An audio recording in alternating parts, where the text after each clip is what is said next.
2. Dr. Locke Boyce is a veterinarian from Patrick County, and Dr. Ken Fletcher is a veterinarian from San Antonio, Texas. He's a zoo-trained veterinarian. He and Dr. Locke Boyce work together in the San Diego Zoo with a specialty in reptiles.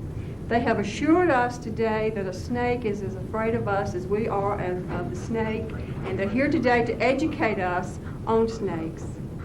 Dr. Boyce? Well, thank you. Springtime is snake time, and the snakes start coming out of the ground and crawling around. Fortunately, most of the snakes in the world, like this little red-bellied snake, are non-poisonous, harmless to man, and in fact, beneficial to man in the number of pest animals that they consume. Isn't it cute? I'll tell you what, for being such a nice pair and doing such a great introduction, I'm going to let y'all keep him. How about that? Thanks.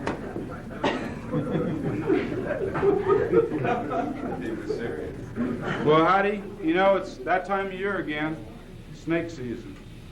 In fact, in May is the breeding time, peak breeding season for the rattlesnake. I'd like to show you all a little bit about basic anatomy of the snakes. A snake is just like any other living creature. It needs to eat, and that's primarily what we fear the most is the venom apparatus in the poisonous snakes, but it's really to gain food. Other snakes gain their food just simply by grabbing and holding it and actually swallowing warm-blooded animals that are suitable size to catch alive. In fact, some of these snakes swallow so fast that the little mouse, for instance, may reach the snake's stomach and still be alive, but shortly, they die. Then there's a constrictor type of snake that grabs its prey and holds on with its teeth and wraps its body around the prey. And without breaking any bones, it suffocates the animal.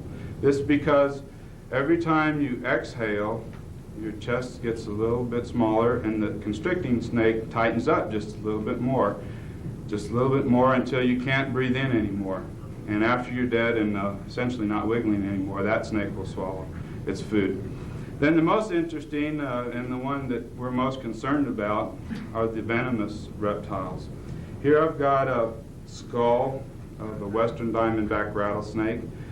This rattlesnake is legendary because of its defensive abilities. It will not give ground. It's sort of stubborn. Well, it's from Texas, too. And some interesting things about the rattlesnake and other pit vipers, such as the cottonmouth, the copperhead, which we also have, are the fact that they have these foldable fangs. This model is mounted improperly. These are reserve fangs, which are essentially hollow hypodermic needles. Over hundreds of thousands of years, this marvelous and very interesting venom delivery system has been developed. It was only in the mid-1800s that the same system, essentially, the syringe and the hypodermic needle, was invented by man. But as you can see, as a snake's mouth opens, there's an automatic bone system. This is a kinetic or moving type skull. All the bones are movable except the bones that encase the brain. And when the snake opens its mouth, automatically these fangs elevate to 90 degrees. And they're foldable. That's a really interesting innovation in the reptile, because you wouldn't like to crawl around on your belly and have long teeth sticking out on the ground. It would impede your progress. So in this manner, they can preserve their fangs and keep them needle sharp at all times. The other teeth in the snake's skull are solid teeth. The fangs, again, are hollow. And should they lose a fang by biting an animal or shedding, they shed their fangs much as they do their skin. These reserve fangs, which are normally folded up against the skull, will just move forward and be replaced. So as soon as a rattlesnake is born, they're not hatched from an egg. They in fact develop from an egg-like structure inside the mother snake.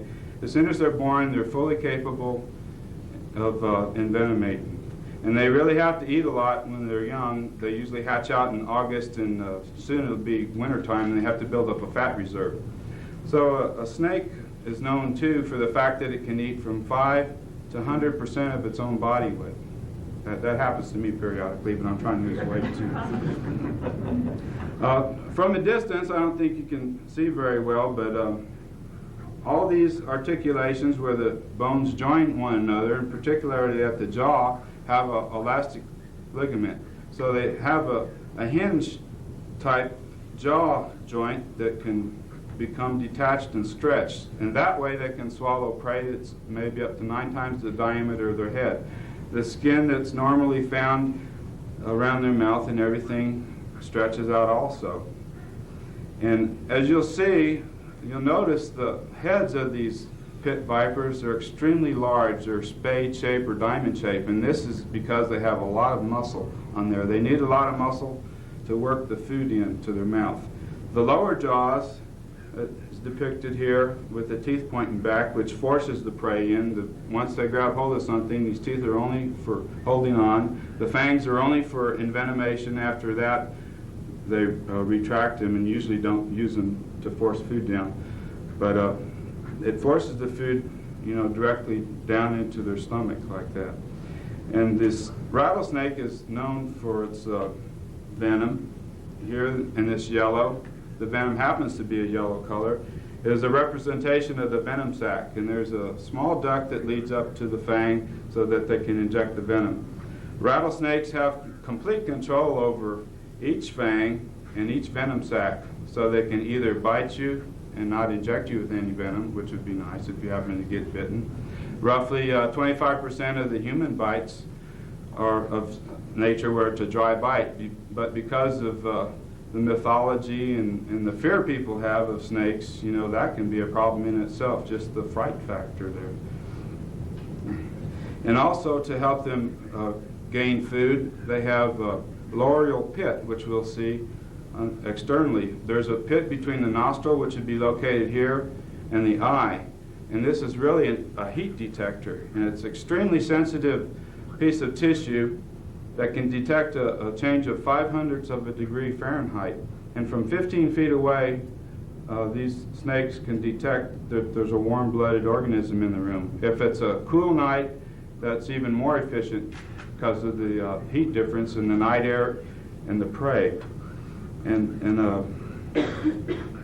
if you happen to blind a rattlesnake, that's all right with it. If all these lights go off and we're left in the dark, the rattlesnakes and the other pit vipers that we have out can still perfectly negotiate. They get an infrared profile that's 3-dimensional, and from 1 foot away they can strike with great accuracy. That's why even though Dr. Boyce has boots on, they can detect where the boots end and his nice warm flesh begins, and they'll go for that too if they have a chance. Well, that's all I'd have to say about that. And the snakes that we're going to have too are rattlesnakes, of course, and this is a rattle that fell off. I didn't take it off. I don't want to get that close to him if I don't have to. This is a specialized structure that's thought to evolve just to warn other animals away, which it does an efficient job at. If you want to make this rattle, you have to put it in your back pocket and shake your booty 40 to 60 cycles per second. The snakes are dependent on the temperature of the environment, and the warmer it is, the faster this can rattle. So you can have a buzz of 98 cycles per second, and as you'll see later, it's just a blur. So with that, I think we'll demonstrate some of the venomous reptiles that we brought. Also, before I go, I'd like to show you a diagram. If you think you've been bit and you didn't see the snake, you look for the fang marks. This represents the upper part of the snake's fangs that inject you. They'll leave nice holes like that, either 1 or 2. And these holes represent the palatine teeth, which are really to hold and to push the food through. And these teeth here will be from the lower jaw. So that's one thing you can look for. If you don't see any of that, you might be okay. So next, get the snakes out. Thank you. One of the most common pit vipers in the United States is the copperhead snake. This is the copperhead. Now you'll notice that the copperhead, like many other snakes, will vibrate the end of his tail when he gets a little bit excited though. He's a gold-colored snake, and he's got a little sort of a bright yellow head on him. And that's where he gets the name copperhead snake.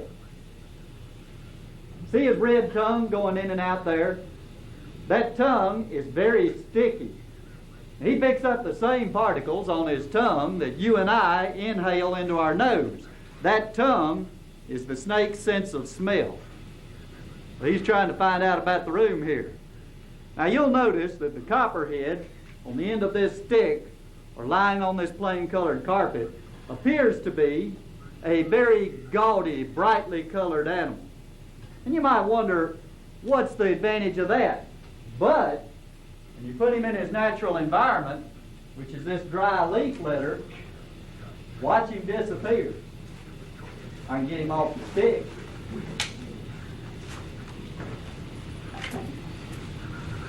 He wants to disappear, all right. He wants to disappear back into Patrick County. Yeah, the copperhead's known to envenomate an average of about 3,000 people a year, but because of the potency of the venom and the length of its teeth, there's only about a 0.1% chance of actually dying from a copperhead. It can be very unpleasant and painful, though. A copperhead bite is a medical emergency, but you're very unlikely to die from it. However, I don't want to get bit by this one, so I'm going to drop it back in the bucket for now. Now, another common snake around here is in this bucket. Let's see if I can get him out here.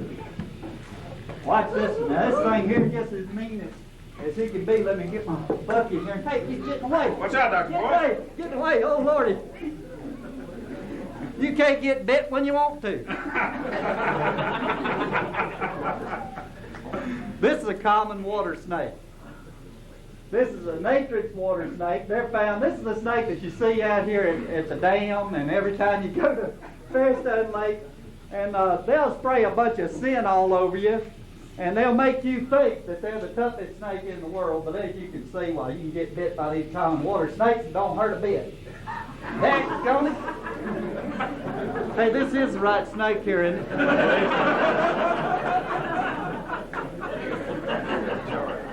Good. You have to be careful nobody swaps the tapes on you. Yeah, well, the most unpleasant experience with this snake is really the odor. You can hardly get it off of you. Yeah, boy, you gotta... Hey, catch that snake for me, please. I don't want to, he'll bite. You can see how they raise Cain, and they make you think that they're a serious snake. If we examine the wound, you'll notice there's no fang punctures on it. Yeah, just a little blood there. Now, many people think, because they see snakes like this, that we have cottonmouth water moccasins in this area. We don't. Well, we do. We got one in that bucket over there, and I'm going to show it to you.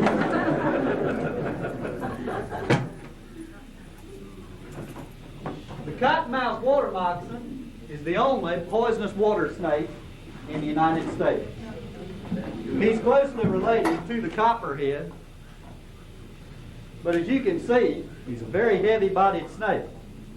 Now let me tell you something, these rascals are tough. And they get their name because when they get upset, instead of rattling, they'll open that white mouth and they'll show you that cotton mouth. See it in there? See him gapping up there? He means you get away from me right now. There's about a 10% incidence of all the venomous snakes are by this snake, but they are quite aggressive and they never seem to feel really good. Now the venom that these snakes have is extremely necrotizing. That means that it really does destroy tissue. It's an ugly bite, believe me. Dr. Fletcher has some slides later of a cottonmouth bite. It'll really make your arm just plain rot off. Yeah, they need to have such a powerful venom like that because if they're hunting fish or anything else that's swimming like frogs or amphibians, they have to kill it right away. But again, it shows the digestive enzymes or kinases. They pre-digest the food before the snake even swallows it. Yeah, excuse me. So if these hamburger chains could happen upon a process like that, they might make more money selling faster food. Now I want to show y'all, just for comparison here, these three snakes, because people do get them confused.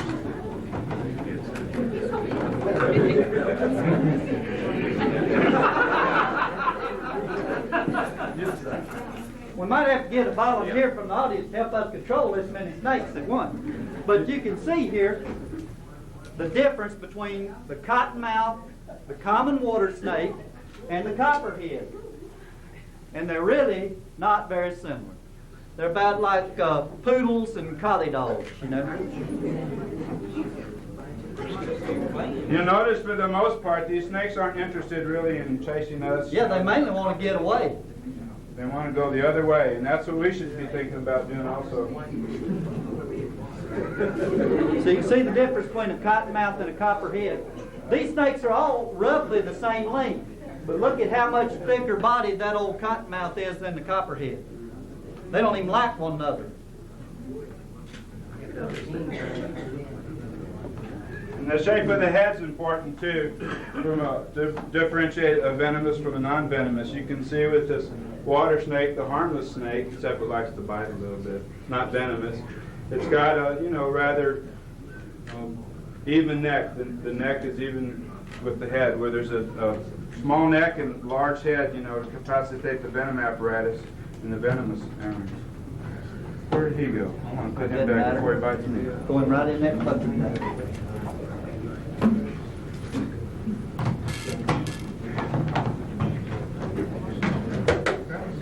Now the copperhead and the cottonmouth, wild pit vipers, are not as well known and not as universally feared as all of the other large vipers in the United States, because all of the other large pit vipers in the United States are rattlesnakes.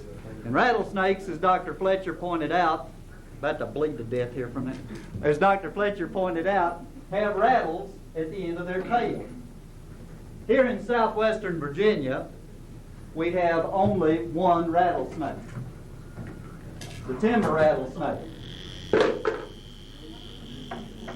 The timber rattlesnake and its close relative, the canebrake rattlesnake, are the only two common rattlesnakes found in the eastern part of the United States. They come in many different colors. This one happens to be a yellow phase or gold phase rattlesnake, and as you can see, he's a very beautiful animal. These snakes live to be almost 30 years old, but they don't breed until they're at least 9 years old and approximately 3.5 feet in length. So they're really a slow reproducing snake. And in areas where people move in and destroy habitat and kill these snakes in large numbers, it's very easy to wipe them out. But they're actually a beautiful animal if you're not afraid to look at them. And as far as the disposition, you'll see the disposition is different from this snake. He's rather mild. See, he doesn't mind hanging on a stick. He likes that. He'll just stay right out there. Don't y'all reach out and touch him now. I'll tell you when you can touch one, don't grab this one.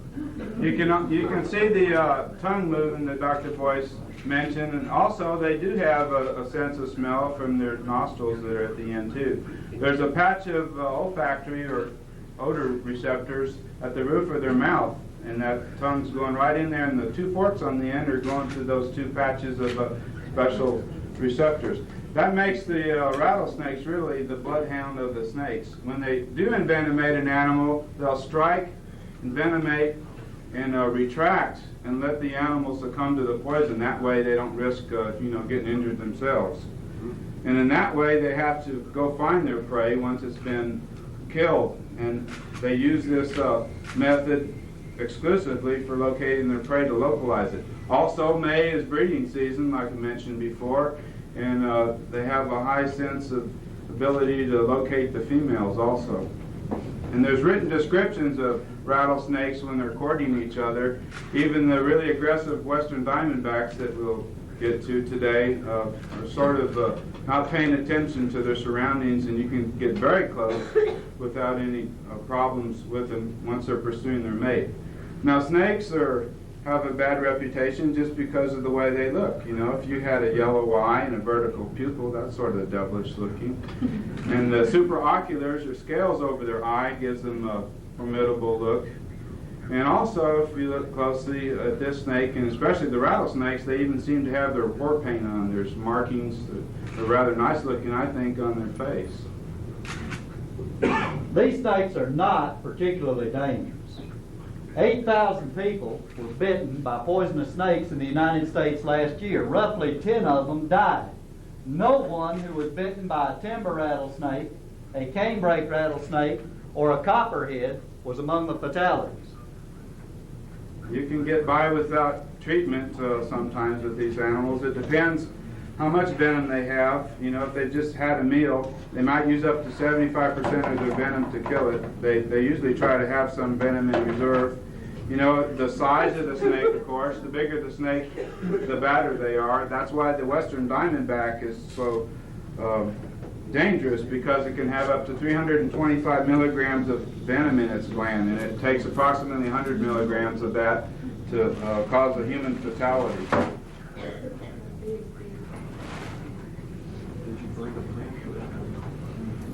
Yeah, we have... Now it's time to put on my hat.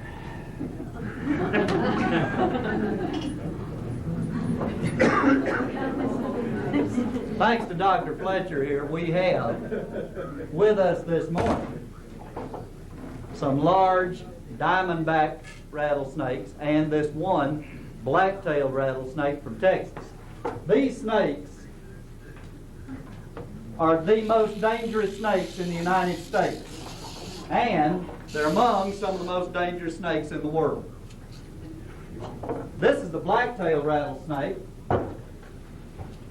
and they're a rather unusual snake. In fact, this is the very first one that I've seen. Where are they found? Oh, they range from Texas, New Mexico, Arizona, down into Old Mexico. This is, in fact, the northern black-tailed rattlesnake. And again, it has a behavioral difference compared to the western diamondback. You can see that he doesn't even hardly want to use his rattle. And it's rather difficult to get envenomated by these. They range from sea level to 9,000 feet, and they really prefer to be at the upper elevations where people aren't so active, and they like rocky outcrops like the side of a mountain. So they hear you coming. Snakes can hear. In 1969, it was shown that there's receptors that pick up vibrations throughout their skin surface and transmit it either through the spinal cord to the brain or through the lungs. Snakes have two lungs. One is very much reduced, you know, so they can get everything in that long cylindrical body. And vibrations are sent to the vestigial or leftover lung and then transmitted directly to the eighth cranial nerve for hearing. So they don't really hear exactly like other animals, but they are able to hear. Their eyesight, too, is not as sharp as, say, a mammal, but with their special infrared sensors, you know, that's okay with them also. They can't really focus like a mammal because they lack the fovea centralis. It's just an area for sharp vision in the eye. How big does a black-tailed rattlesnake get? Oh, about that big. That's really a good sized one. And this is a beautiful snake, I think, even though, like Dr. Fletcher says, it's sort of the personification of evil in the way that it looks. Well, that's the way people interpret it. That's the way people interpret it. I don't, though. I just love them over there by you. But you can see this They're snake. a tree climbing snake here. I may have to swap ends on the stick. It's very much interested in climbing around. I noticed that for the first time, too, when I had to double bag them and put them in a double box for airline regulations to bring them up here. And that rascal nearly came up and visited my hand. In fact, one of the gentlemen that helped us procure these snakes was bitten the day that we were supposed to ship these snakes out. So that's right. The copperhead that we've already seen, I called and asked one of my snake clients there. I do medicine and surgery of reptiles. If he could kindly lend us the copperhead that you saw, and he wanted to select the most beautiful for TV appearance, of course. But in the process of doing so, he was thinking, well, wouldn't it be nice to include this cottonmouth? And we've already talked about the poor disposition the cottonmouth has, and even after years of captivity and feeding and watering and taking loving care of that snake, wanged his thumb. He fortunately bit with the one fang only, and very little venom was injected. Again, they have complete control over their venom, And if they're really angry at you, we say in Texas that they're really hissed off. Watch out. That's with an H. When this snake is from the wild of West Texas, and I'd like to talk a little bit about how they're collected. In March, it starts becoming warm enough where the snakes start thinking, even with their little brain, about coming out of their hibernation quarters. The hibernaculum, as they're called, can carry up to 1,000 snakes. And there's all sorts of different snake species that might combine and hibernate together. And also mammals that they normally eat and such will go into these areas because the warmth of all these snakes together makes it more comfortable for them. But this blacktail, when it first got him, he was just wild as can be. And now, after about 3 or 4 days of captivity, he's already tamed down. But, you know, you can't put a collar on him and take him out for a walk on a leash. I'm going to put him up because it's going to take both of us to control these western diamondbacks. Like I say, if I holler, "Hey, Rube," and run for that door, y'all head for that door, and it's every man for himself. We'll turn the place over to the snakes.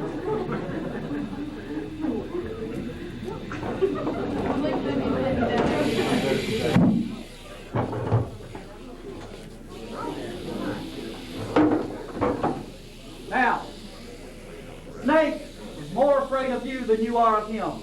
I'm a large, warm-blooded animal. These snakes are afraid of me.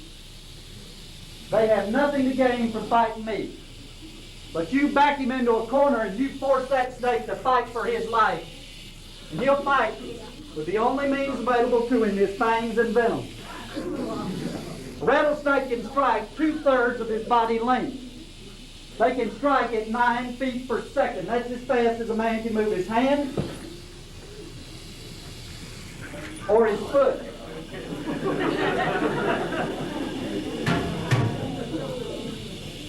These snakes can bite you, retract, and bite you again before you can move your hand.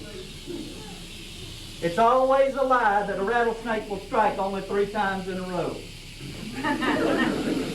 And these snakes are sort of interesting. All snakes retain the biting reflex after death. So even with a decapitated snake. Don't fall down doing this now.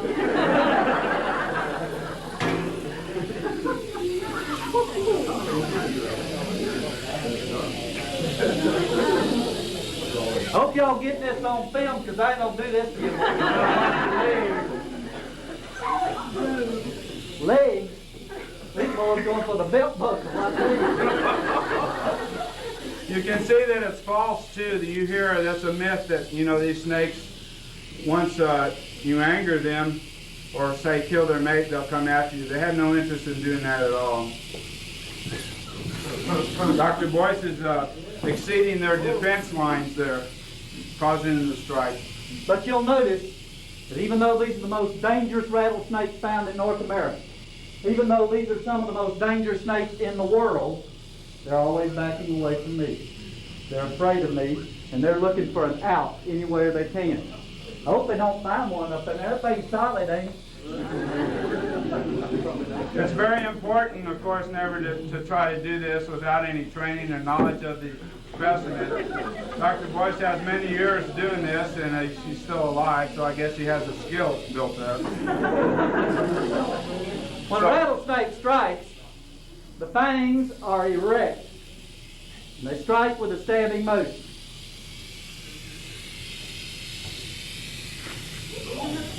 See, he'd rather go after the warm He'd rather body. go after the warm body than the red balloon. He ain't too active. Uh-oh. They strike with a stabbing motion. You hold on out there, I'm going to put some more balloons on the stick. Well, besides knowledge and skill and experience, I think I need an adult diaper to be doing that.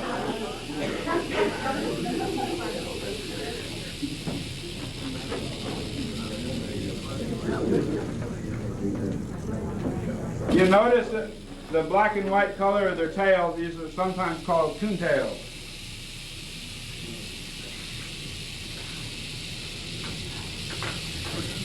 Get that flea in their face. They don't like these words. The Big Carolina fans.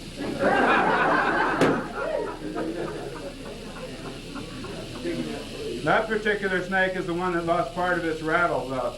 The optimum length of the rattle is 8 segments. And they can grow up to 29. And a rattlesnake, a western diamondback, can live over 26 years. There's one in captivity in North Carolina like that. And it's not true at all that you can determine the age of the rattlesnake by the number of segments. As a young snake, as we mentioned before, they have to eat a lot. And when they eat a lot, they grow fast and they have to shed, maybe 4 times a year. Each time they do that, the skin is peeled off. They split it from the nose, it comes separate, and as it exits, it leaves a rattle present. But due to sending them on the airplane from Texas to Stewart, Virginia, they can lose the rattle and lose it under situations in the wild too. After they're an adult, maybe they'll add 1 segment a year, if that.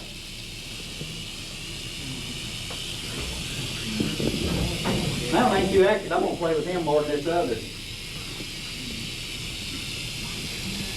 The one on striking at these balloons. the snake on your right is a West Texas rattlesnake, and the one on the left is a South Texas rattlesnake. So the West Texas should be more obstreperous there.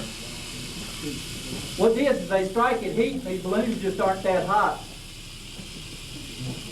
I'm heating up pretty well though. Yeah, I'm heating up pretty good.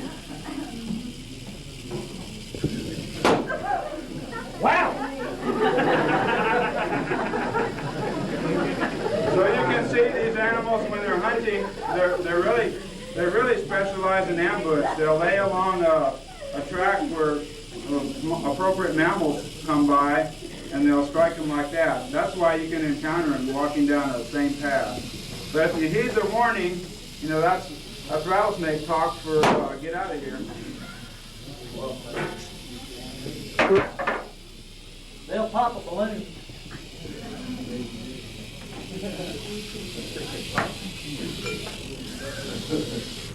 Well, let's put this old boy back in the box here.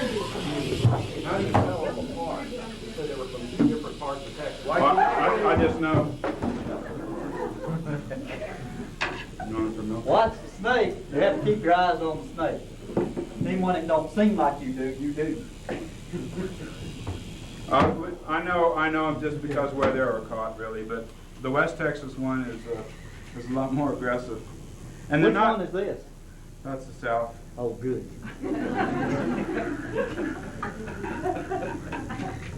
Ask for an ID, right? Yeah. We're going to milk this rattlesnake for you now. I hope. There's an accent on the South, so rattle too, I guess. That's it. Why does it flatten out like that?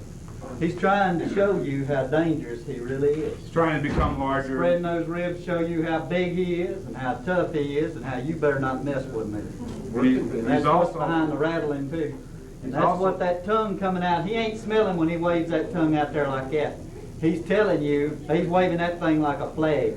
Get back, you know. And if you're smart, you will. He's But if also you're not too damn burn smart, then you'll milk him. Come here. he's also tensing the muscles that he uses to strike with.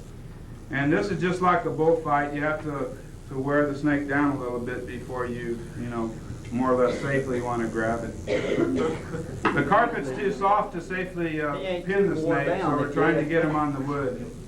You might think he's wore down. I don't think he's wore down. I'm more wore out than he is.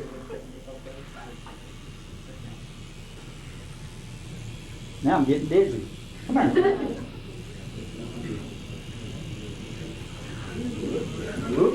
Whoop. All right, you rest.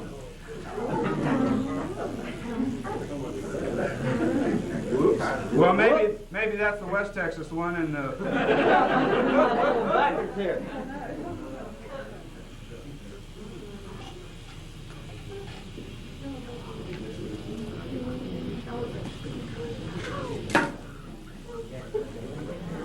How much is that snake weigh? A bunch. It's real dangerous here now, so if I look serious, I mean it. First thing you notice about this snake is the size of his mouth. No hands, no legs, no way to tear the food apart. When a snake swallows his food, he has to swallow it whole and in one piece. The lower jaw is attached to the upper jaw by elastic ligaments.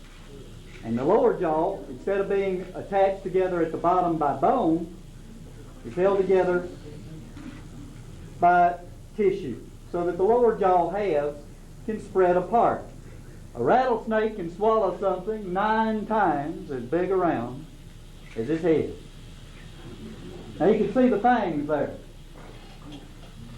The rattlesnake's fang is the original hypodermic needle.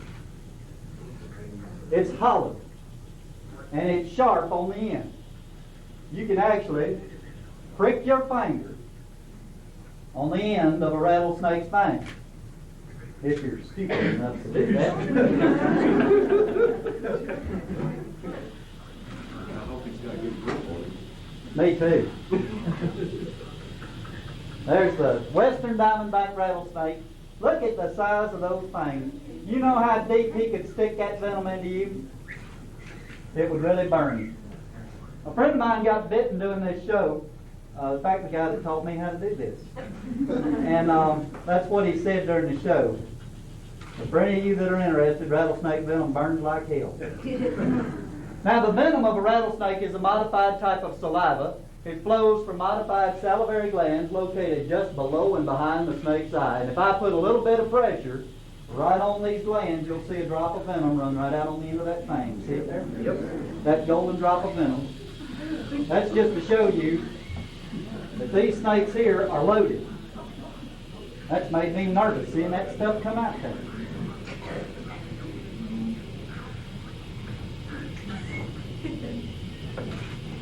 There's a drop of venom on the end of a western diamondback rattlesnake's fang. How's that? You get a good picture of that there? No. Am I taking too much? This venom is collected in a sterile manner and injected into horses to make antivenin, should that be required. Also, rattlesnake venom has been used to treat certain forms of epilepsy, so there's medical use for it. But mostly, it's their job in the wild is to go around and control rodents, which benefits man and hunt. So that's just a part of their job, part of the tools of the trade.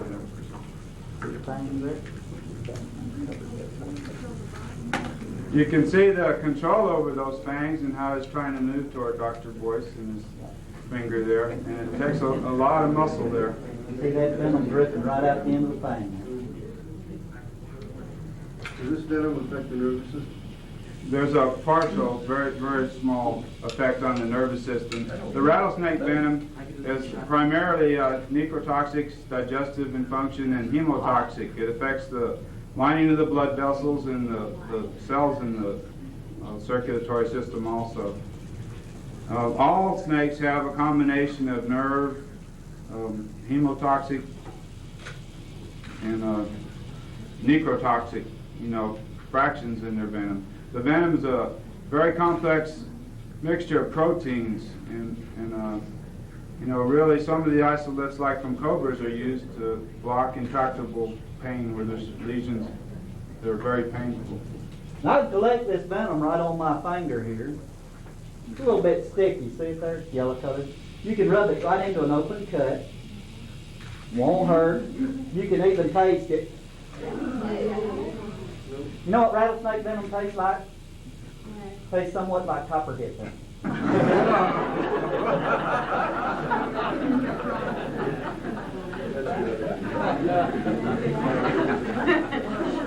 You can't absorb enough of this venom orally or by rubbing it into superficial cuts to become envenomated. The only way that this venom can harm you is if it's injected into your tissue.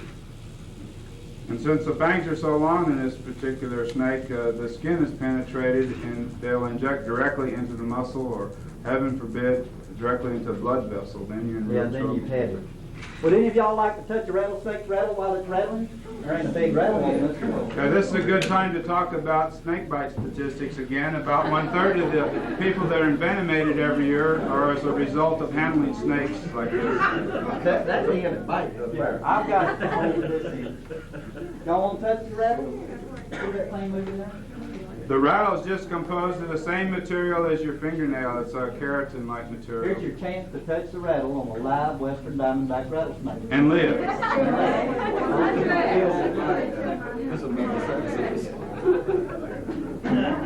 Yes, you did. Yes, you did. You really did. Touch the rattle. Hey, don't y'all run off. We're going to pass the whole snake around. We can see on the bottom of this snake, too, are a series of transverse scutes. They're the scales for locomotion. This large snake doesn't move in the serpentine, wiggly type of movement, but it elevates those scutes and depresses them and goes in a straight line.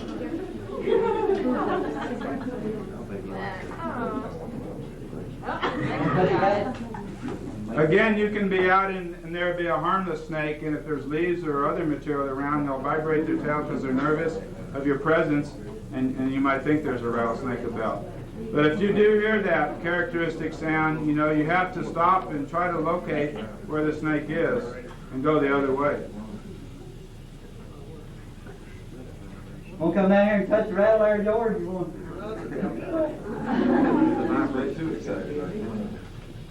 Yeah, they can be heard up to 150 yards away. My hand's getting the cramps. I'm going to let Frank Plaster hold the snake while we finish the show here. You can see on the back side of it the roughly rhomboid pattern. That's where they get the diamondback.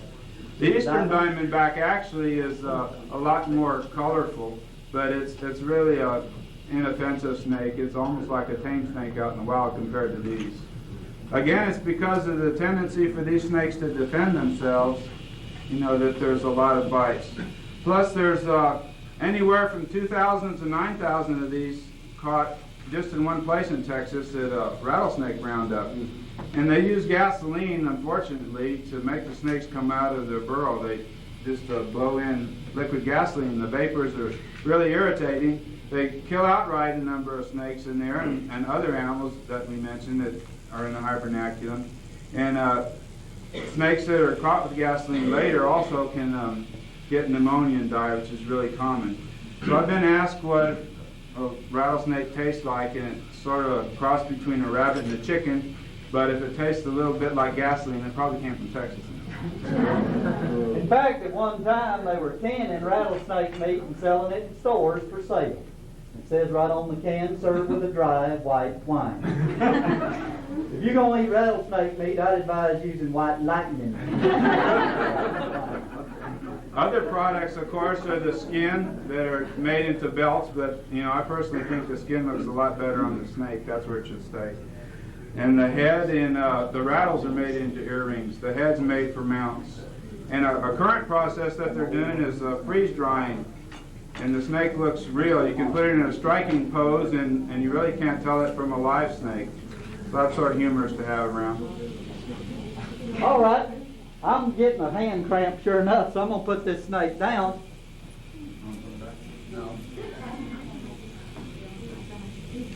But I'm not going to run away from this snake. I'm going to put him down right on top of my boot.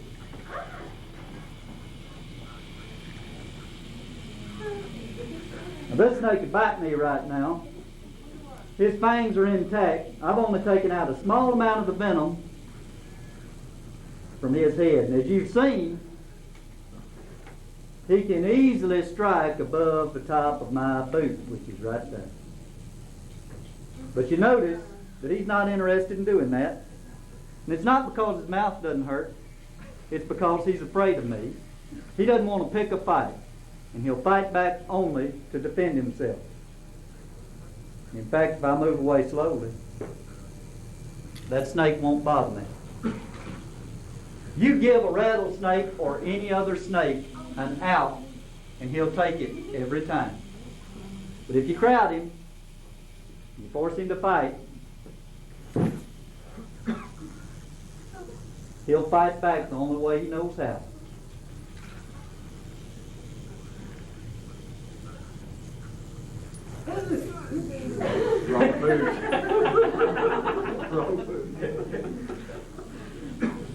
You're reasonably well protected if you have a leather boot on. Even the cloth, thickness of the cloth in your pants and ward off a bite.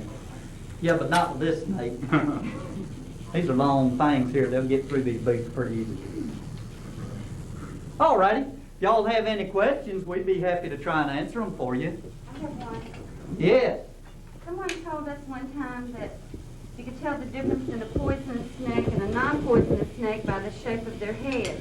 They said if the head was the same shape as the body, that it was more than likely not a poisonous snake, but a snake that had a diamond-shaped head would more than likely be a poisonous snake. Is that true? Well, to some extent, what it is these poisonous snakes, they have pretty heavy jaw muscles, and they have the venom glands in there, and it makes their heads more or less triangular shape. But if you notice, with that non-poisonous water snake I had up here a minute ago, he had a triangular shaped head too. And any snake can flatten his jaws out during stress and have a triangular shaped head. So you can't use that as a real identifying marker. Actually, the best way is to just avoid any snake that you come across in the wild. Now, if you're not sure If you're about not sure about what he is, just stay away from him. And if you're going to go out and catch snakes, accept the possibility that you might get bitten by a poisonous snake, but at the very least you should get familiar with them. Now me, I can tell a poisonous snake from a non-poisonous snake just like you can tell a beagle from a poodle. I mean, they're somewhat similar in that poodles have 4 legs and so do beagles, but there's a lot of other differences. And I'm not going to mistake this rattlesnake here for no black snake. Well, that raises another question I'd like to ask you. People say don't kill black snakes. That's good. That I would too. Okay. We're really, in fact, I don't even kill rattlesnakes. For one thing, they helped pay my way through college, and I feel like I owe them a debt. But also, rattlesnakes are an important part of our wildlife heritage. They're beautiful animals if you're not afraid to look at them. They're important to the biological scheme in areas where they're found, and they help lend an additional air of beauty and wildness to our wilderness areas. I mean, it really makes you feel good if you're out walking around and there's a nice old timber rattler, especially a beautiful specimen like this one laying there on a rock ledge, and you get to look at him in passing. Of course, I wouldn't want to sit on him or anything. You were talking earlier that you couldn't tell how old they were by the number of rattles or something like that, but these two that you just had here obviously are pretty big. Are they? How can you tell how old they are? Are they Well, mating size? Or there are scales available on the average growth per year of different snakes, and each species will grow at a little bit different rate. Also, that depends on the amount of feed that they're getting. If they're really being well fed, they'll grow a little bit faster. So were these two older snakes or younger snakes? These are older snakes. These are pretty good sized snakes. older than this, say over 26 years, they approach 7 feet. Yeah, when a western diamondback gets about 25, 26. But it's very rare to find a snake that size nowadays because of this rattlesnake roundup business where they go and pour gasoline in the holes. They kill a lot more snakes than they actually catch. And the snakes they catch are so severely damaged that few of them survive very long. It's amazing, though, they handle thousands, with people that aren't really trained, and there hasn't been but very few envenomations during those times. But that's also in early March. It's still cool, and the snakes aren't as active as now. These lights, as we stay here and the snake gets warmer and warmer, it gets more homicidal. If you are bitten by a snake, what should you do? Keep calm. That's easier said than done. Well, if you can't keep calm, what do you do? Have somebody else try to keep you calm. We were milking one of these snakes. Sure enough, old Steve Kelly was showing me how to milk a rattlesnake in one of these things while he was exposing the fangs. If it don't bother me, why should it bother you? We're afraid for you. One of these snakes, a western diamondback, bit old Steve in the finger, and he pulled his finger off of the fang and went right on with the show. And of course, the blood was running down his finger, dripping off the end of his arm, and he just kept right on with his field, And some lady in the crowd from North Carolina kept saying, "Hey, hey, hey, you, hey, hey!" Finally, he just had to stop. He said, "Yes, ma'am, what is it?" And she said, "That snake just bites you." They said, yes, ma'am, those of you that are interested, rattlesnake venom burns like hell. So then he went on with the show. We gave him a little whiskey, which we probably shouldn't have done, and sent him off to the hospital, and he stayed about a week. But that's one of the things you look for. First, have you been bitten? Secondly, has venom been injected? And you're going to have immediate pain, and there's going to be swelling. Well, the reason I'm asking is because a woman was bitten here in Martinsville last summer, I think, and By? A timber rattlesnake. copperhead. The one in the paper with the big black hand, was that a copperhead? That was a rattlesnake. That was A rattlesnake. Well, whatever she was bitten by, the first thing she did was to put a tourniquet on her arm. Wrong.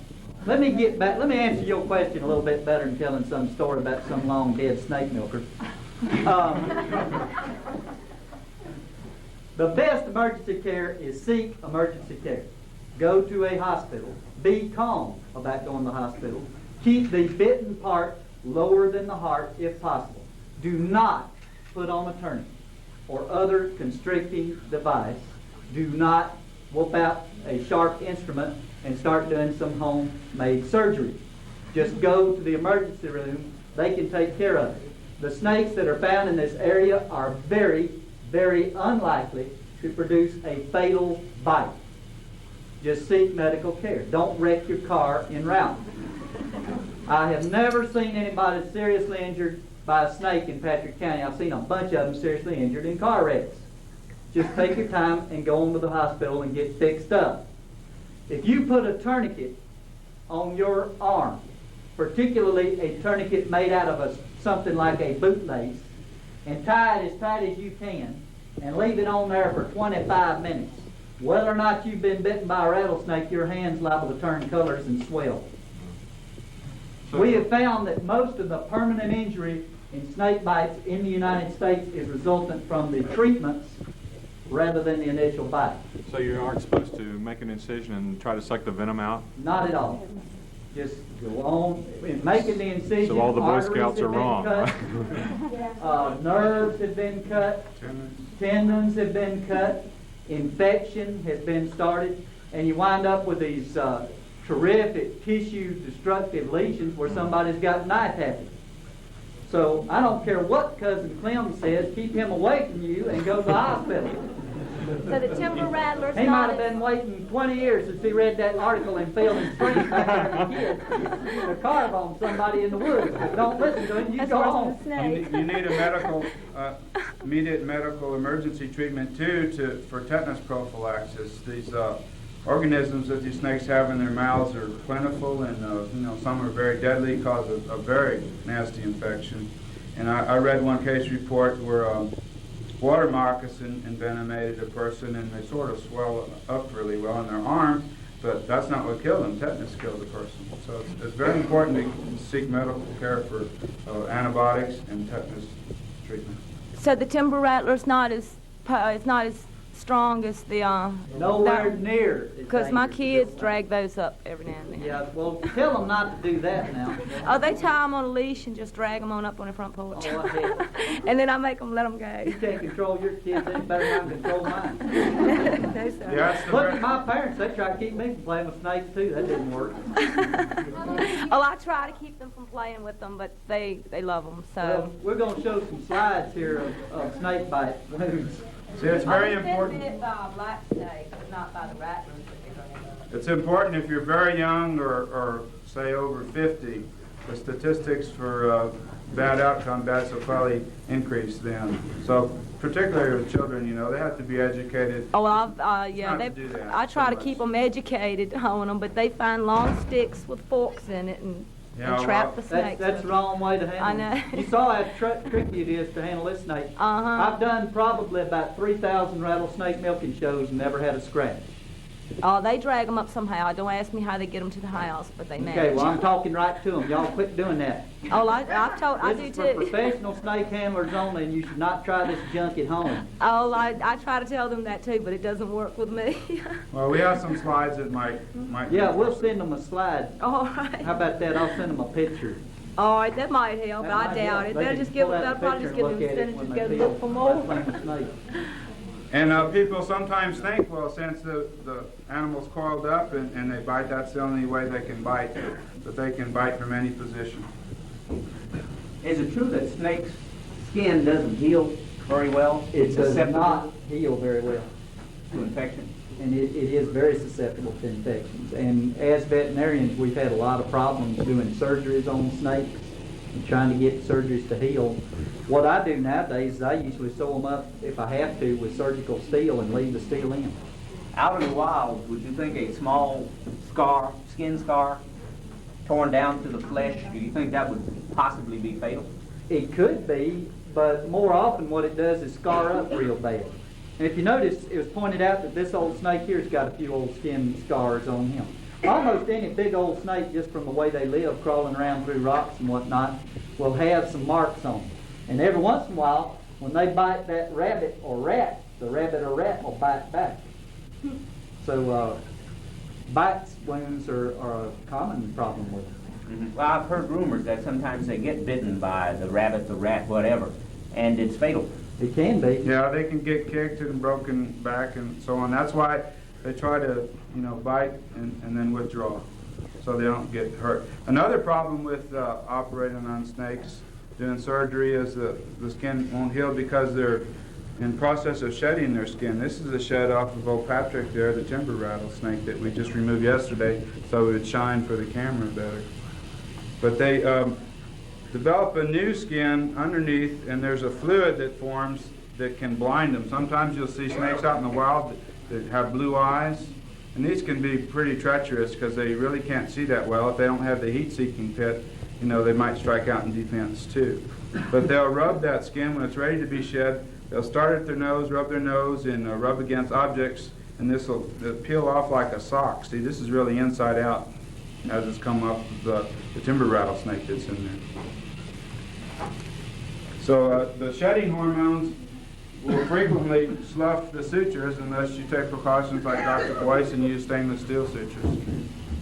And as far as getting an infection in the wild, there may be situations where it's easier for a snake to heal in the wild compared to captivity, because in captivity their enclosures frequently get contaminated, So it's another reason to leave them out in the wild, but they'll probably do better, live longer than kept up in captivity. Some of the common diseases in captivity are infection of the mouth. We've already mentioned that there's a lot of microorganisms, bacteria, that are detrimental to you if you get them in your skin through a fang injection. And there's all sorts of obstetrical problems. Also, the egg-laying type snakes, they get a lot to eat, they just sit around, don't do a lot of exercise, so frequently eggs are caught in the uterus and you have to go in and cut those out. Just out of curiosity, since we're talking about snake bites, you said don't use the tourniquet. If you get bit and you start to bleed, should you let it bleed? Let it bleed. Let it bleed. And it will bleed. Well, I'm sure, but I just thought maybe if it bled, it would help to That does help. And in fact, if you wanted to do this a little bit to kind of help make it bleed. make it bleed a little bit, that would be good too. They have a component that causes blood not to clot, but at the same time there's another component in the rattlesnake venom that causes clotting too. So the end effects can be severe damage to the heart, lungs, and kidney from these chemicals that are injected into you. But again, they're not really meant for you, they're meant for the food. There's no way a rattlesnake could swallow a human, not even a Texas rattlesnake. Can a rattlesnake spit venom at you? I've always No. heard. I didn't think it could. No, rattlesnake can't spit venom, although if you might have noticed there when I first opened this fellow's mouth, got a little built up pressure there and he squirted a little bit out the end of his fangs. But they don't deliberately spit at you. I chased some spitting cobras in Africa trying to get them to spit at me, and that amused my driver. He didn't know what was going on. I saw this cobra cross the road and I had him stop and jumped out, and we were right there poking him with sticks trying to get him to spit at us, and holding my hand over my eyes like this, and we never did get that snake to spit. Can it blind you? It's very, very irritating. So I understand. Like I said, I never could get the rascal to spit at me. I don't know. The pain's so great, you rub your eyes and the venom enters your system, that can cause toxicity there. Next time, try some Red Man when you're over there. Yeah, I might spit back with some Red Man and see what happens. What, do you got any natural enemies? He has no, well, some of the predatory birds, and rarely badgers. Badgers will eat these rascals if they find them. Yeah, while they're young, coyotes will go after them, the little ones. And most any hoof stock, you know, domestic goat, cattle, and horses will want to stomp them when they see them. A king snake will kill. That's right. Occasionally, other snakes. There's king snake razors and whip snakes have been known to eat rattlesnakes. A king snake, they're very afraid of. You can take a king snake, put it in a jar, take it out, and put a rattlesnake in there, and he'll really try to get out of there. He becomes very agitated. And the behavior in the wild when a king snake approaches, which is a constrictor, they want to bite, hold on, and wrap loop and asphyxiate their prey. The rattlesnake, when he senses the king snake, will put his nose down, and that way have a harder time for the king snake to grab him by the head. And also, he's been observed throwing coils of his body at the king snake, all the time moving backwards. So that's some behavior I wish we could elicit here. Anybody have a king snake? Man is by far his worst enemy. Yeah, and habitat destruction, like with the local rattlesnake here, timber rattlesnake, you know, that's just really decimating the population. When people move in, the rattlesnake is one of the first wild animals to go. And it's hard to justify also letting a snake live if you encounter it around your house where your children are endangered, your pets are endangered. But certainly if you encounter one in the wild, you know, you should never automatically think to kill it. You know, just let it be. For one thing, a lot of people that get bitten by poisonous snakes in the wild are actually trying to kill it. I mean, you can see how these rascals can get inside of you once you start doing things to them. And see how easy it is to get bitten doing this? A better thing is to stand back over here, and when you see him, walk the other way. Don't try and get close enough to kill him. But again, their hunting behavior, their favorite is to ambush. You know, they don't have to use a lot of energy. They can store up fat that way for the coming hibernation. But they're associated with, you know, paths that people want to take. I guess you can swing from tree to tree and avoid some of these snakes like that. They don't rattle all the time when you was to walk up on them. No, and they can actually strike without rattling first. If they're really angry, they'll hiss.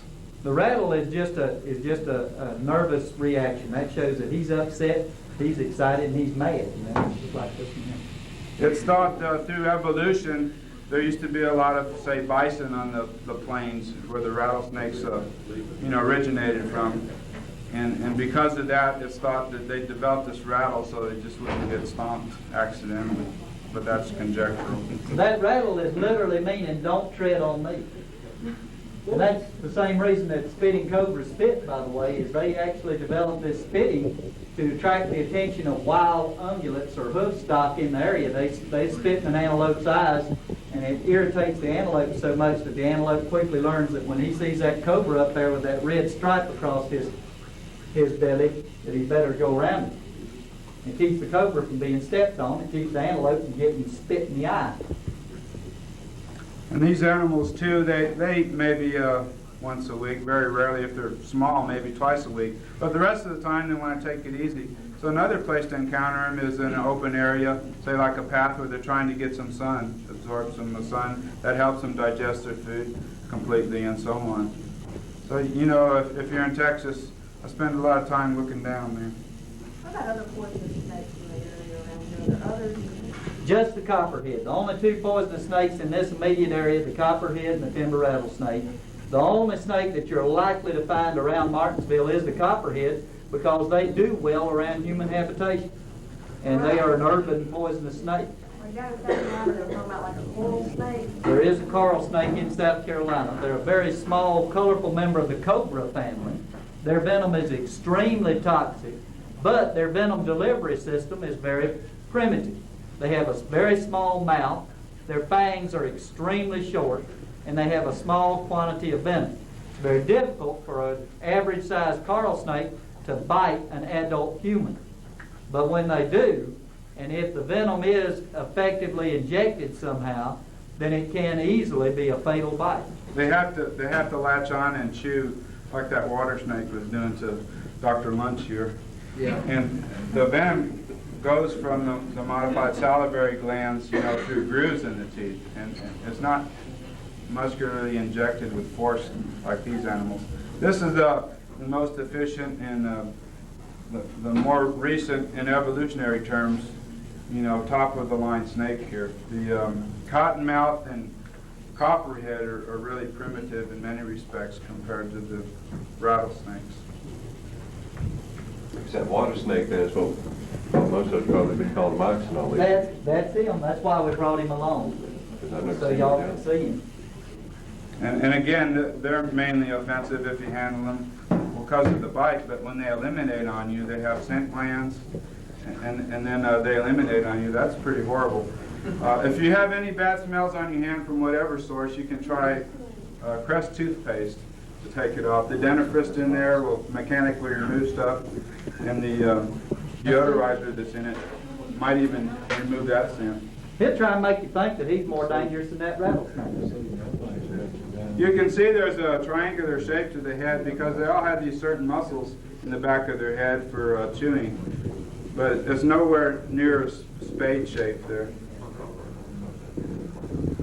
You can see why a lot of people that don't really know what this snake is would be very afraid of him. In fact, some people might be more afraid of him than that copperhead that we had out here.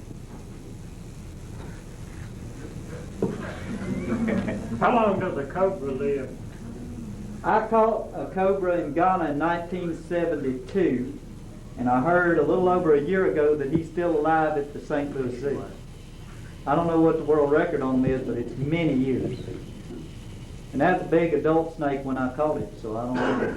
Yeah, like the giant cobra can probably live 40, 70, 50 years. Is it true you can't hold a king cobra? It's so strong. I have held one. And I'll tell you what, I sweated off about 10 pounds right there. That rascal corkscrewed his entire body as a 12-footer, and his head was rather large, and you've got enough venom in that head to kill a small city if you could distribute it.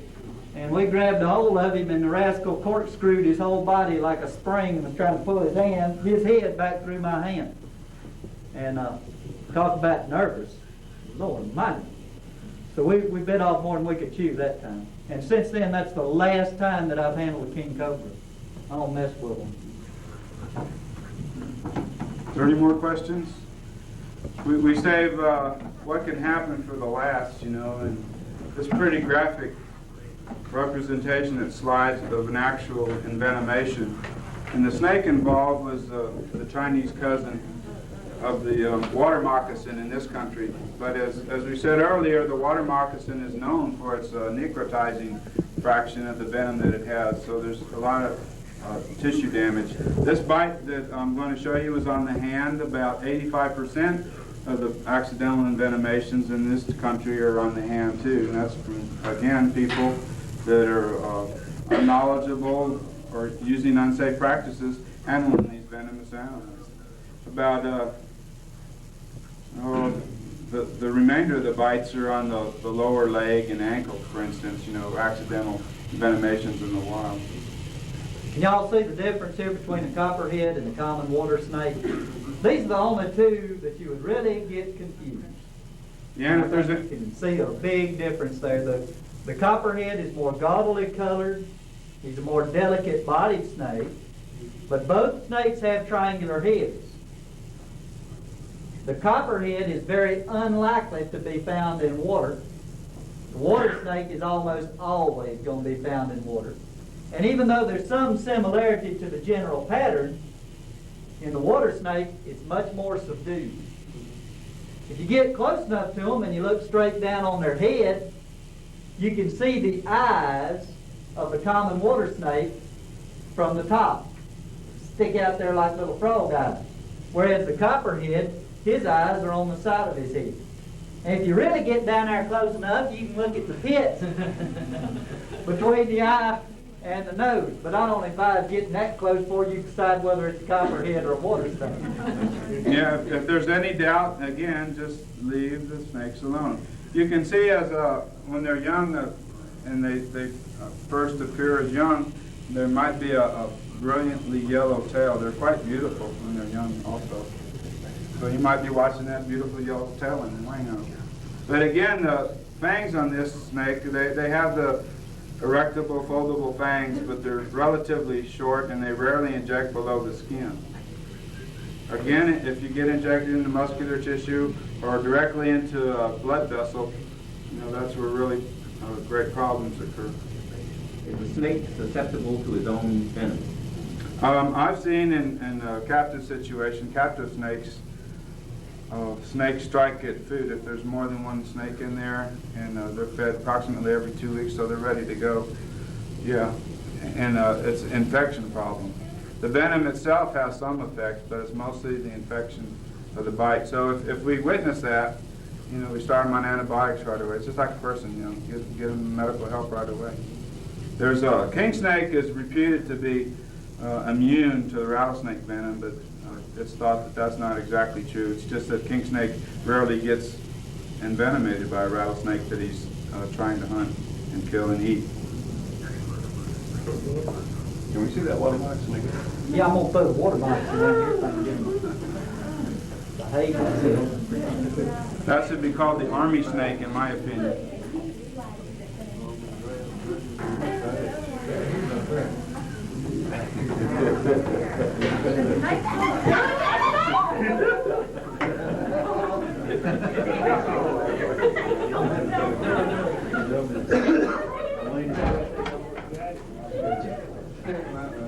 Let's put this diamond back up.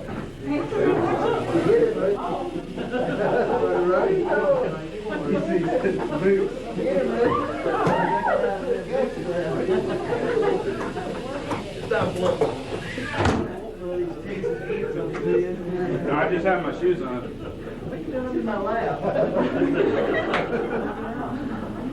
Oh, we wasn't gonna let it get out of hand.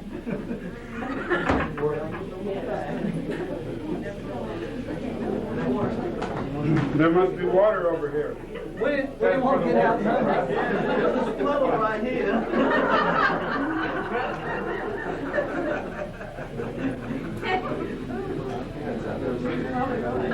Oh, he can't get out. Here you go, let me just step on it.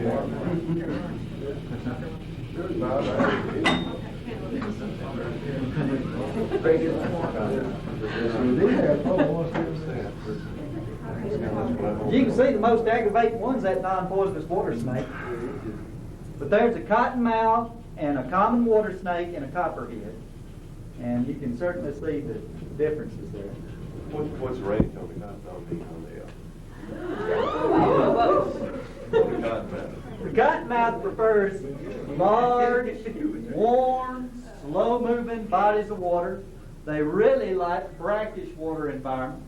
You're most likely to find the cottonmouth in the sand hills and the coastal plain regions of Virginia, North and South Carolina, Georgia, all through Florida, along the Gulf Coast, and up the Mississippi River. Yeah, they go west to central Texas too. We have them. Yep, there's a central Texas cottonmouth. Of course, they're bigger. Yeah. But you're not going to find any cottonmouths up here in these quick-running, clear, cold mountain streams. There just aren't any, unless somebody has recently turned one loose. This one here belongs to my brother, and he's going right back home just as soon as this show's there. Could they survive in these streams around here? I don't think they'd even hang out around here. I think they just keep going downstream till they got to some large, warm water. I don't think they'd stay here. Because I'm sure somebody's turned them loose around here.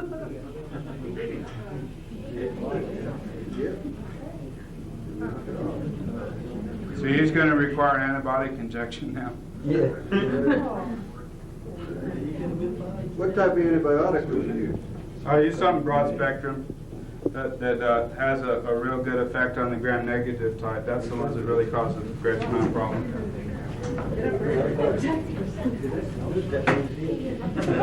We were looking at the rattlesnakes. On size-wise, what would they compare to a sidewinder in the Southwest? Much bigger, 5 or 6 times bigger. The eastern diamondback is the heaviest of the rattlesnakes, up to 15 pounds and up to 8 feet in length, so a lot bigger. I've never seen a sidewinder more than about, wouldn't say about 18 inches. Yeah. Something like that. They're really a small snake. They're an interesting little feller, but they're not a great big old dangerous snake. Because of the size of the venom glands that correlate with the size of the snake, you know, the western diamondback will give you a big dose. But there's a Mojave rattlesnake. There's about 12 different forms of rattlesnakes in the United States. And the Mojave has a high proportion of neurotoxin in it. Well, if you get envenomated with one of those, you start tingling all over and having neurological signs. How big is an ox? Oh, not too much bigger than that. A cottonmouth? Yeah. Cottonmouth, the biggest cottonmouth on record was 5 feet 9 inches long. And I used to milk these things in Myrtle Beach because we couldn't catch rattlesnakes as easily. And we had some great big old cottonmouths milked down there. And you get a big cottonmouth. See how heavy bodied they are? He's not much bigger than this water snake, and he's already about 3 times as wide. You get a 5-foot cottonmouth water moccasin, and you got a double handful trying to do milking show. One of the guys that I worked with down there got bitten on his hand, and it was a serious situation. He was allergic to the antivenin, so they had to just treat him medically and pack in his arm and eyes. And his hand swelled up and turned black and carried on. Kind of damaged his social life there for a while. And this snake will bite underwater. That's how it makes its living, you know, catching prey under the water. So it's not true if the snake's swimming under the water, you can grab it safely. I had a guy got in a big argument with me down there at Myrtle Beach one time about these snakes. He'd heard all his life that they couldn't bite underwater. If you just dove underwater, you know, you'd be safe from the cottonmouth. And he just kept on. I said, hell, they eat fish, you know. They're bound to be able to bite underwater. These are very hardy snakes in captivity, though. They do really well in captivity. This particular specimen was collected around Wilmington, North Carolina by my brother, and he's had him for 2 years now. So he's well adjusted to captivity. He'll bite anything and anybody. He's not afraid of biting anything. He likes to bite copperheads, we learned today. Yeah, he likes to bite them copperheads. Can a regular copperhead bite you underwater and all day? Yes. You don't really find them underwater very much.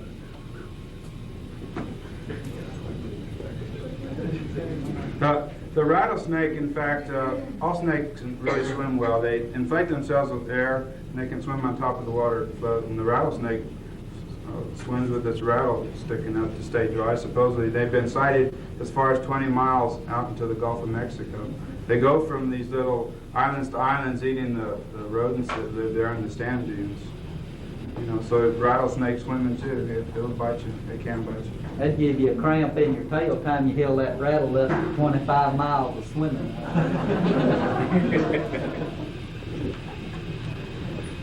Well, if there's not any more questions, you know, I have a series of slides on what can happen.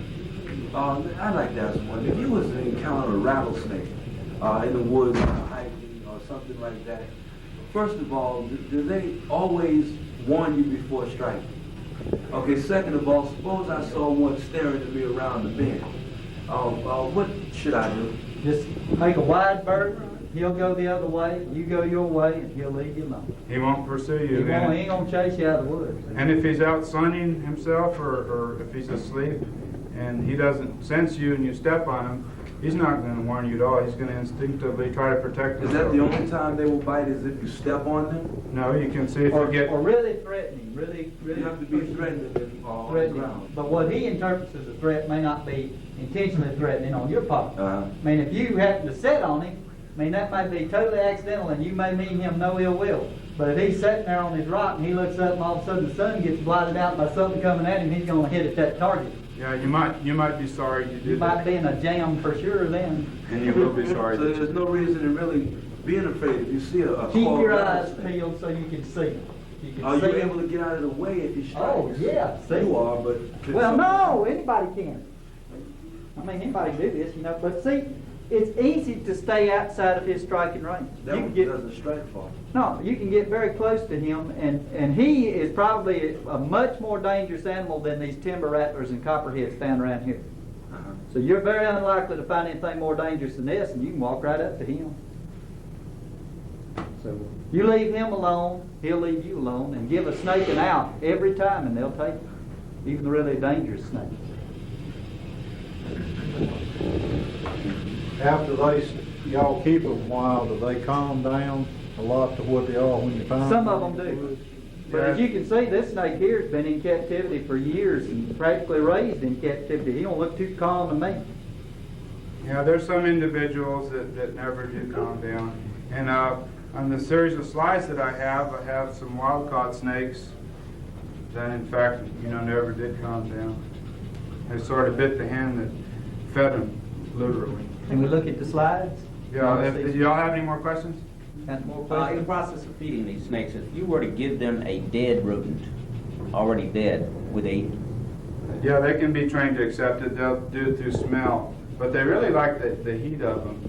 But if you have these rodents are commonly not fed because that's a economic factor.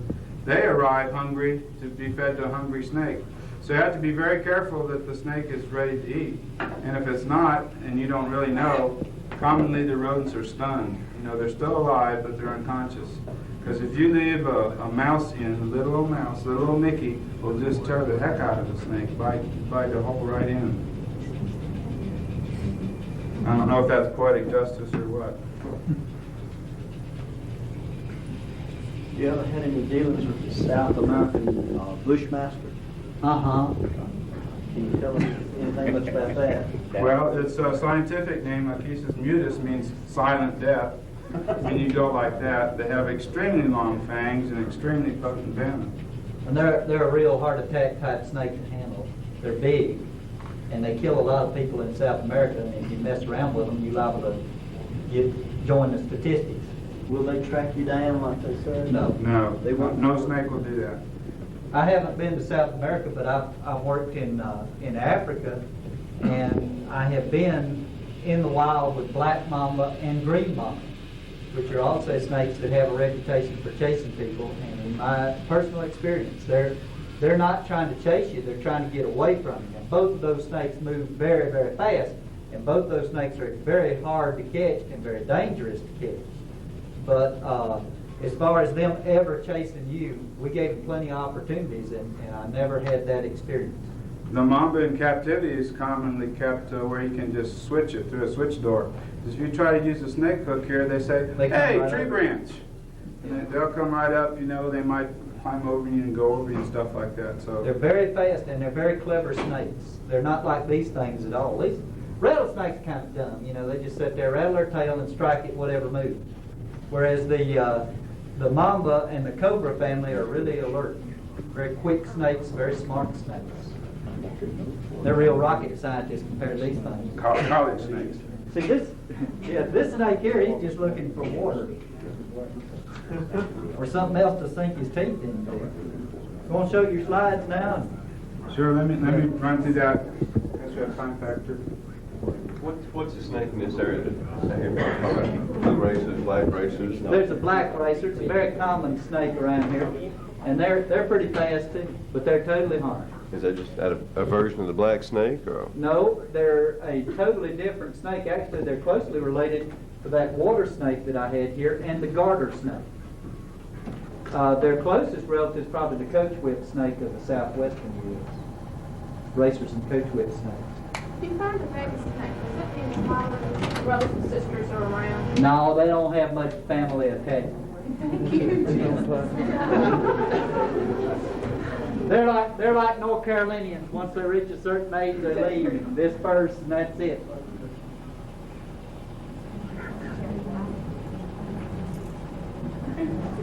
Quick, ain't it? We call this a reptile rodeo in Texas.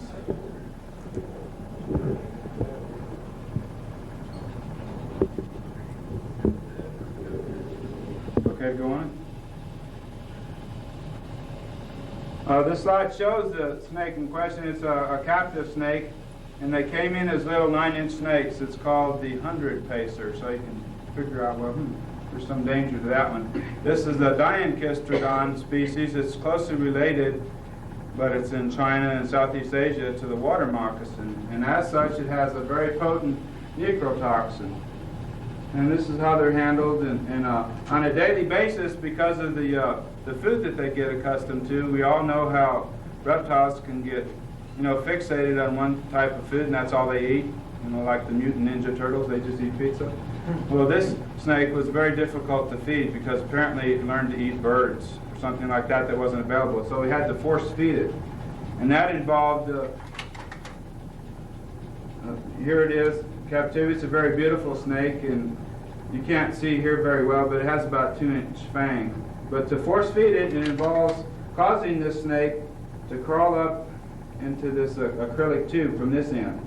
There's a paper towel and a larger acrylic tube so you can have distance, which we've seen is important to stay away from these pit vipers. And once the head goes into the tube here, you grab the snake body with one half of your hand and hold on to the tube. And you remove this one, of course, pull it apart, and then you can stuff food directly into the snake's mouth. The snake might not want to eat like that, but because of its defensive reflexes, as soon as you touch its mouth, it opens its mouth and the food will be grabbed. Well, what happened is because of the dangerous nature of the snake and the heat of the reptile house at the time, there's little sweat on the tube from the person that was doing this, and it's been 5 years, since they came in that these snakes were being raised. And when he went to pull the sleeve off here, the extension, the plastic part, he lost grip of it, and he's holding the snake, just for a second. And it turned around and bit him, and it was described like sticking your finger in a light socket, immediate and severe pain. And you can see here that there's the oozing, there's only one fang mark. So luckily he was only envenomated with one fang. And we know that the skin on the hand is very, very thin, so that venom went directly, to the lower tissues. You can see the discoloration, the blood vessels are being affected by the venom. The necrotizing, or the digestive type fraction of the venom's already been injected in the tissue, causing a lot of problems also. This is such a severe bite, and the fact that snake, as opposed to the cottonmouth in this country, also causes tremendous blood clotting problems. Either the blood's clotting completely or it won't clot. It goes through cycles like that. So that's why they call it the 100 pacer. If a person were to get a full dose of venom, about 300 people a year are killed in the sugarcane fields by these snakes. You don't get too far. You collapse and die. There was some delay in the administration of the antivenom, though, because the product was manufactured in Chinese, and guess what kind of alphabet they use? They use Chinese. So the insert, the information that came with the medication was all in Chinese, so that was interesting. And here we can just see further swelling and a fang mark there. And this shows a progression of swelling up the arm. It's a little bit dark to see. It went all the way up to the elbow. And this is accompanied by extreme inability to move and feeling sick at all times too. It's quite a debilitating thing. Now this wound was treated with ice pack, which you're not supposed to have, also in a tourniquet. So it helped localize the venom right in the hand, and it really looks like tomato soup there. This is about 3 days after the bite, and this is a completely anesthetized individual, of course, and this is a surgery to remove all the dead tissue. And as explored here, you can see the bones of the wrist, and the incision was extended up the arm until normal tissues were found. Right here are the extensor tendons, which cause that type of action on your hand. And in between these bones, to the depth of the skin below, the venom penetrated. And this is a series of 14 different debridements. This is a process where you remove the abnormal tissue. There finally began natural healing, and the defect was being sutured shut.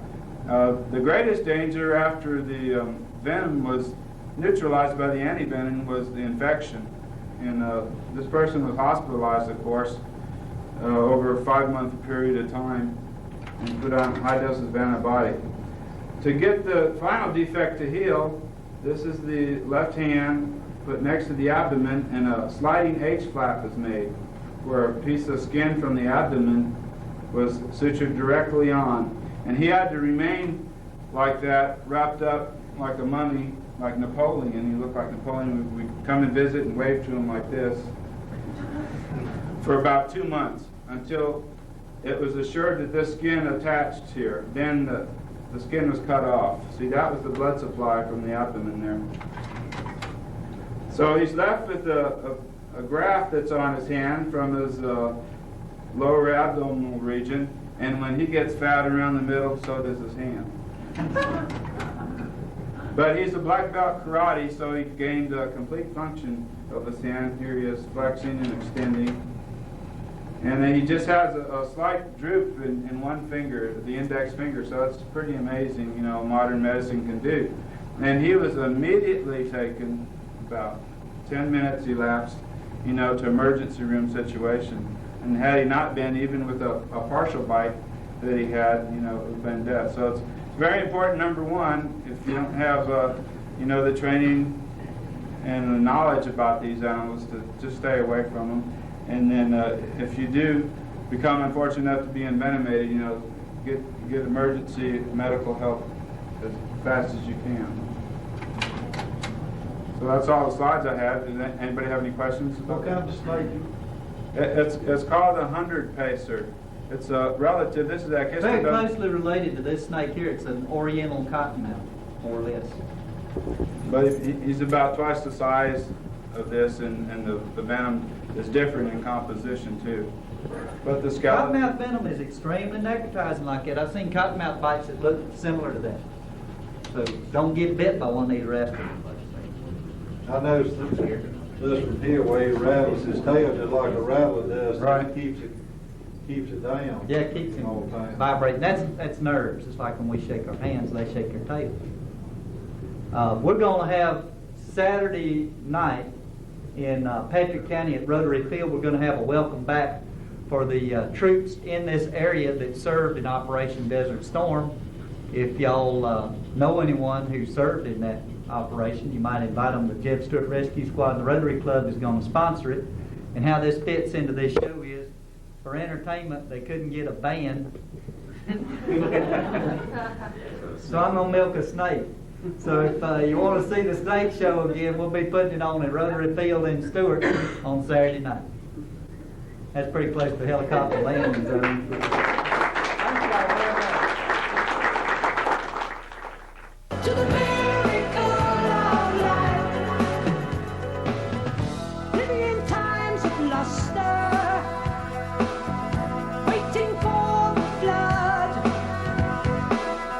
We don't